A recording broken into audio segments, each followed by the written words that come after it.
Hello children, today in science we are going to start the topic organelles as we are doing the revision of lesson cell structure and function. So before that we have studied all detail of the cell. Now we'll start about the organelles, and in this video we'll also discuss about the topic friction also children. When I'll finish with these organelles, then I'll start with the topic friction also. Okay, fine. Now, what are these organelles? Living, membrane bound bodies. These are living. They are membrane bound bodies that have definite shapes and functions are called organelles. What are these organelles, children? They are living, membrane bound bodies that have definite shapes and functions are called organelles. Now we are going to start with the cell organelles. First we'll discuss about the plastids. Children, you have studied about the plastids, about the centrosome, lysosome, endoplasmic reticulum, mitochondria. These are the cell organelles. So first we'll just do the revision of plastids. Now we are starting the revision of plastids, children. These are found in plant cell only. Plastids are of different colors. Now chloroplast. First we'll discuss about the chloroplast, children. Now this chloroplasts are, this is also a type of plastid. Chloroplasts are plastids that contain chlorophyll, a green pigment which is essential for photosynthesis. In this chloroplast, a green pigment is present which is known as chlorophyll and which is very essential for photosynthesis, children. They provide green color to the leaf. Now the next one is the leucoplast. The next is the leucoplast, children. Now, what is this leucoplast? These are the colorless plastids. They are found in underground parts of plants like roots and underground modified stems. They help in the storage of food. They help in the storage of food. So what we have discussed right now, chloroplast, we are discussing the plastid, chloroplast, then we have discussed about the leucoplast, children. Now the next one is the chromoplast. Which is the next one? Chromoplast, children. Next is the chromoplast. Okay. Now these chromoplasts are the plastids that contain colored pigment. Which pigment is present, children? That is the colored pigment is present in the chromoplast. The colored pigments are present in the chromoplast. They are present in colored parts of flowers and skins of fruits. In flowers, they help in attracting insects for pollination. So this all was about the plastids, children. Now the next one we will discuss about the vacuoles. Next we are discussing about the vacuoles. Now what are they? In plant cell, vacuoles are large. In plant cell, the vacuoles are large. They are in a large form, children. And in animal cell, while in animal cell, if at all present, they are small. In the case of animal cell, they are small. Okay. And vacuoles are membrane bound sacs. And what are the uses of it? For storage, digestion and waste removal. The use is for storage, for digestion and storage, digestion, children, and it is also for use for the waste removal. Okay, fine children. Now next we will discuss about the endoplasmic reticulum. Next we are discussing about the endoplasmic reticulum. So you know endoplasmic reticulum are rough and smooth endoplasmic reticulum. Okay, smooth and endoplasmic reticulum and rough endoplasmic reticulum.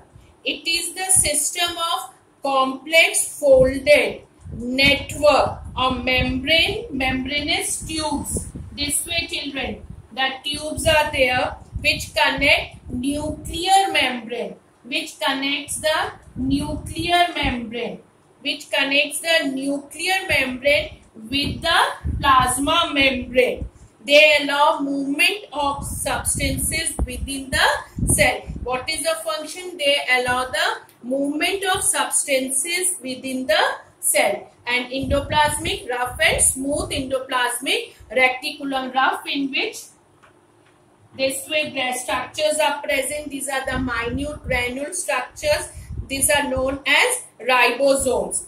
Then it is, if the ribosomes are present on this endoplasmic reticulum, then it is known as a rough endoplasmic reticulum. Okay. Now next is the ribosomes. Next one is the ribosomes. They are minute granule-like, either attached to the endoplasmic reticulum, as I have told you right now children, are found freely in the cytoplasm, and what is their function? They help in protein synthesis. They help in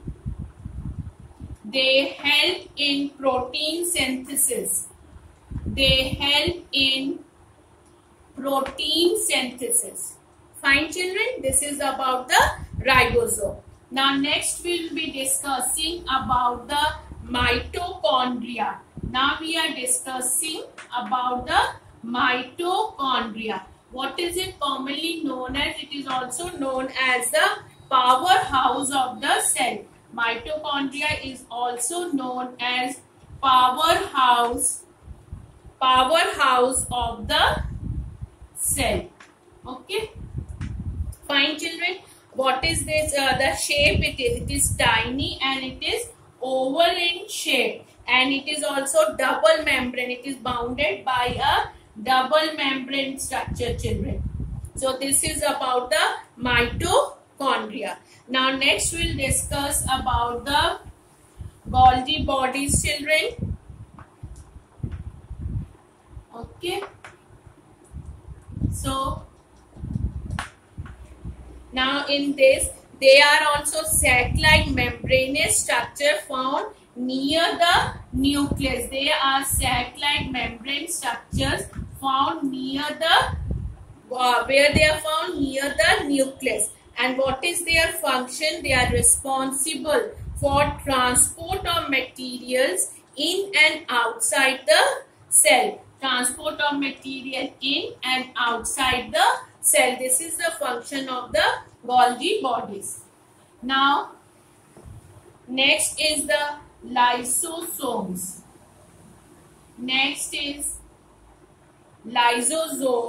They are also children known as suicide bags. What are they known as? Suicide bags. Lysosomes are also known as suicide bags. They are sac-like structures, and what does it contain? It contains digestive enzymes. What does it contain children? It contains digestive enzymes.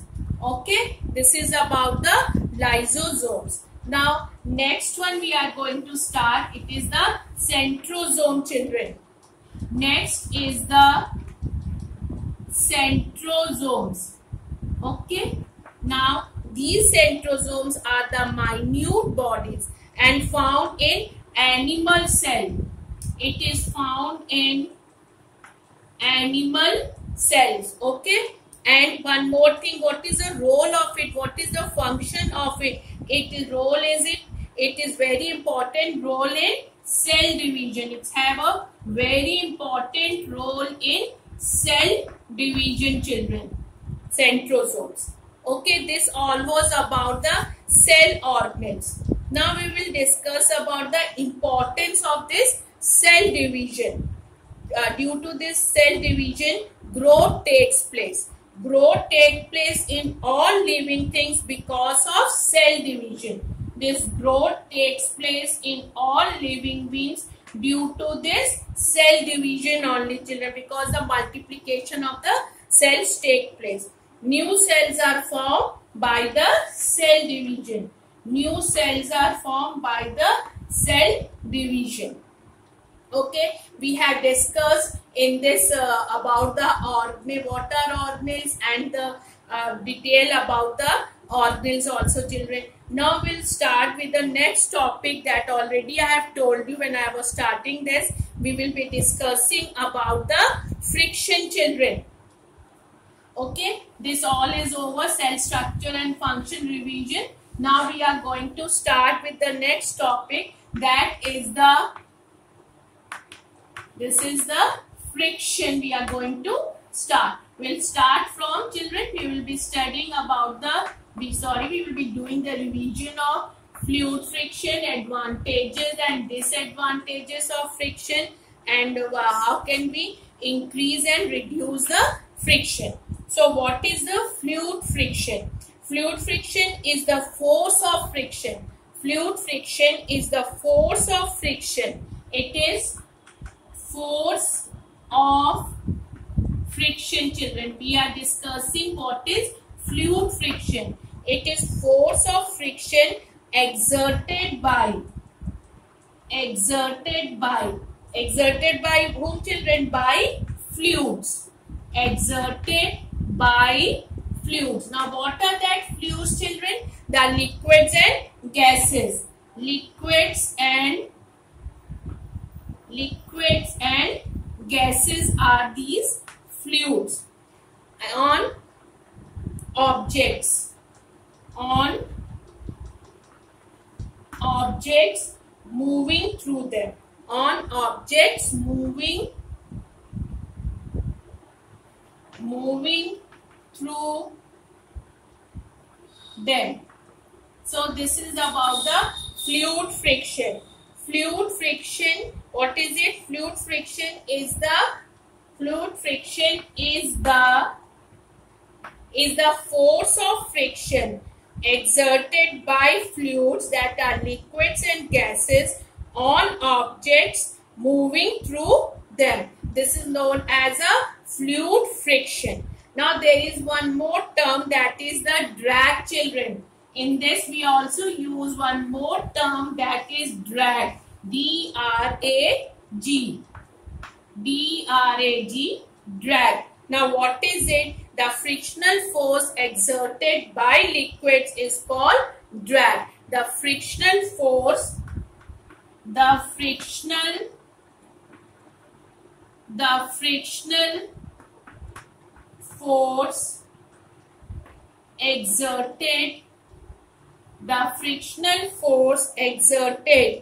by liquids is called drag, children. Is also called drag. Is also called, the frictional force exerted by liquids is also called drag. Now about the shape, children. You know about a streamlined shape. A streamlined shape of an object moving through a fluid.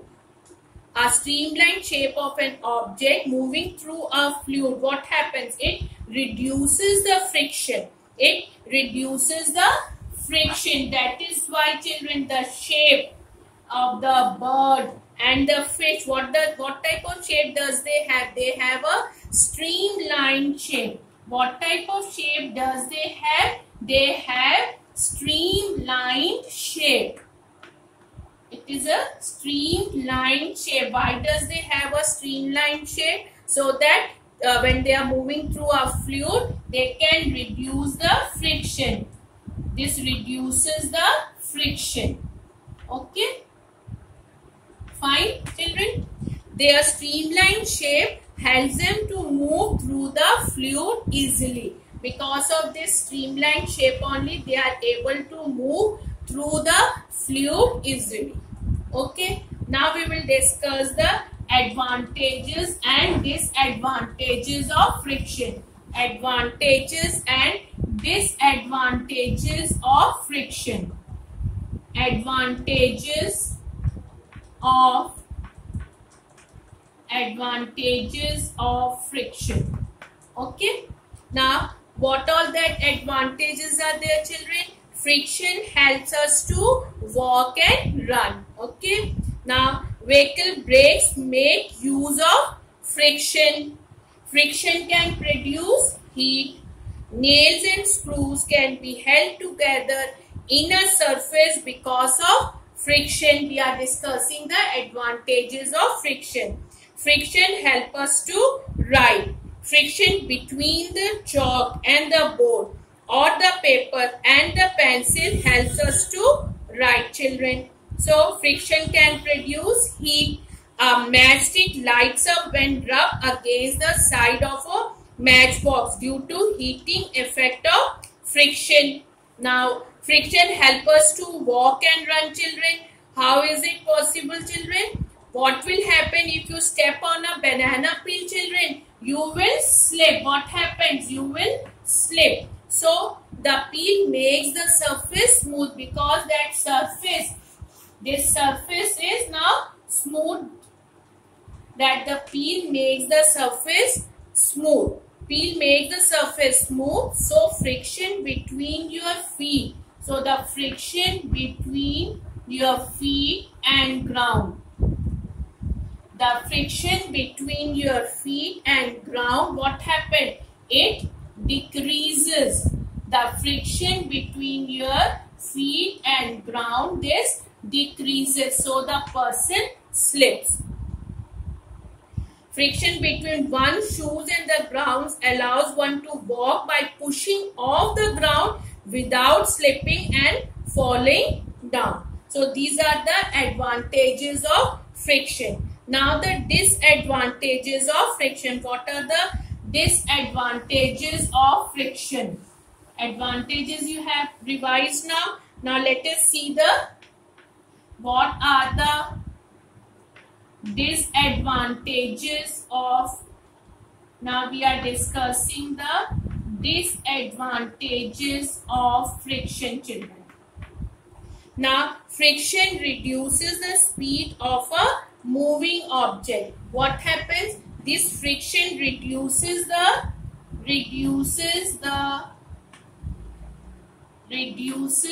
speed of a moving object.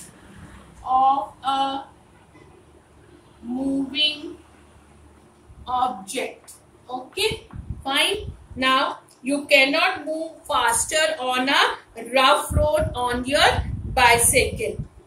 Okay, because of this is a disadvantage of the friction. Friction causes wear and tear also.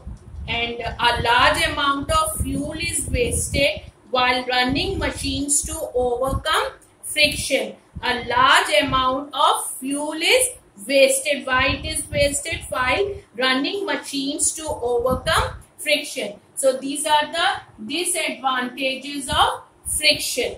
Now, increasing and reducing friction. How can you reduce the friction and increase the friction? So, now the topic is reducing friction. First, we will discuss about the reducing friction. After that, we will discuss about the increasing friction. Okay. Now, the reducing friction. How can you reduce? By the use of lubricant. By the use of lubricant, you can reduce the friction. And the most commonly used lubricants are what, children? Oil and grease are the most commonly used lubricants. And the friction can be used by making the surface smooth. So, this is about the reducing friction by the use of lubricant, then by the use of the ball bearings, by the use of the ball bearings. Use of ball bearings in moving parts of machine reduces the friction. Okay, and you have studied by the streamlining also just now, children, that also reduces the friction with the air and water. Now the next one is the increasing friction. Now increasing friction. Next is the increasing friction. How can we increase it? Increasing friction. We are able to walk on the ground because of friction. Walking on a smooth surface, if the surface is totally smooth, say it is a wet marble floor or a ice, is difficult because friction is less on a smoother surface. Friction is less on the smooth surface, children. So it is difficult to walk on the smooth surface. To increase friction, objects are made rougher. If we have to increase the friction, what we have to do? We have to make the objects rougher. What we have to do? We have to make the objects rougher, children. The objects should be rougher. Okay, what we are discussing, increasing friction. So what we have to do, if we have to increase the friction, then what we have to do, children? You have to make the objects rougher. This is why soles of your shoes are made grooved. The soles of your shoes are made grooved. Why are they made grooved? This provides the shoes a better grip on the surface, so you can walk safely without slipping. Okay, so only the shoes are grooved, children.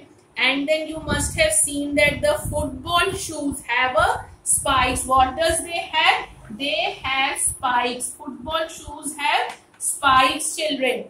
So in their soles, what is the reason? Why does they have spikes in their soles? The reason is that to increase friction and give a better grip while playing. To increase friction and give a better grip while playing. So this way we have revised this lesson, children. Friction also. So please revise it properly. Okay, fine, children. Thank you.